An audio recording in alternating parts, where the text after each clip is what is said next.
Second Sunday of Lent, Cycle 8. The community's action in solidarity and association Jesus Solidarity invite you to listen to the Living Gospel. Today, the 5th of March, let us meditate on the Gospel according to Matthew chapter 17 verses 1 to 9 with commentary from Father Pachi Loidi. Proclamation of the Holy Gospel according to Saint Matthew. After 6 days, Jesus took Peter, James, and John his brother, and led them up a high mountain by themselves.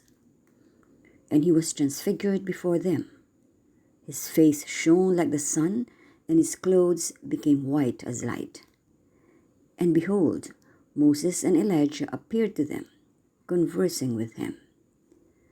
Then Peter said to Jesus in reply, "Lord, it is good that we are here.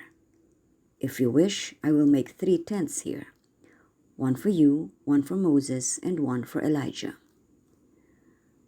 While he was speaking, behold, a bright cloud cast a shadow over them.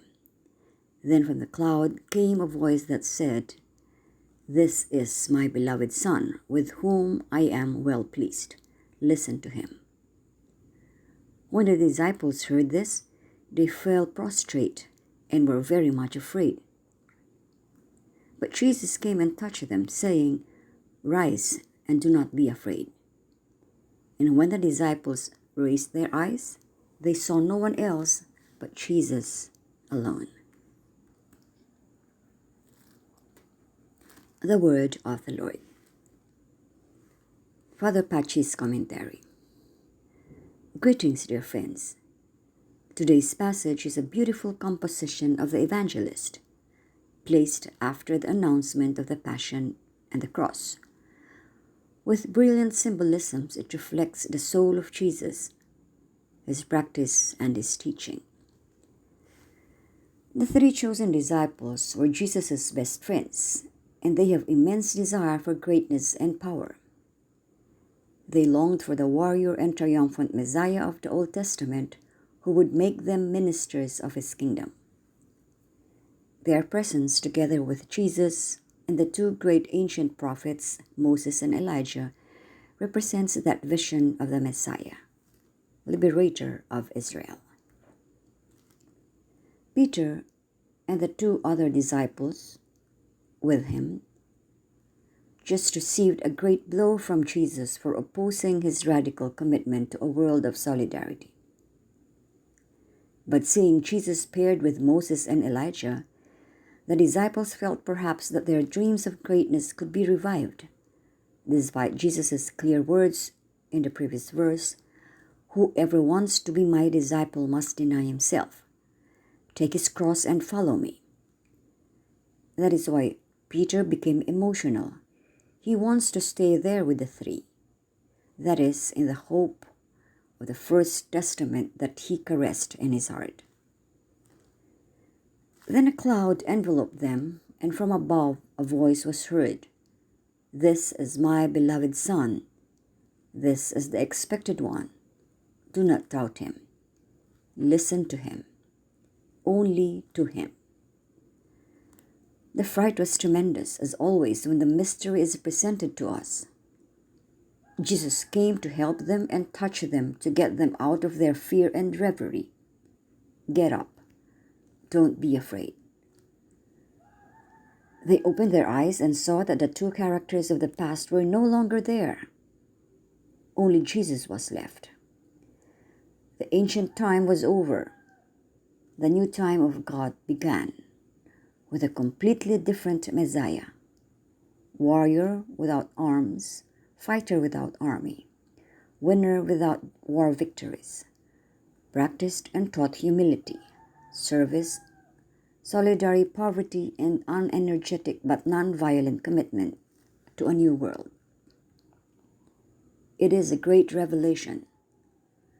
Those who use only or mainly the Old Testament, as with many Christians in North America, should meditate deeply. Hopefully, we feed on everything from the New Testament. And when we read the Old, hopefully we do it from the perspective of the new. I invite you to ask yourself with all sincerity, is Jesus the center of your faith? Do you feel him as your only Savior and your teacher? Prayer. Listen to him. Who said that the transfiguration was a big blow to Peter? He showed them his glory, but also that they were living in another time. They were held in the bubbles of the past. They had lost time.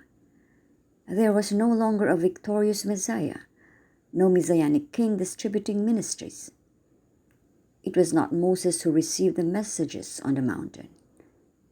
He had completed his mission.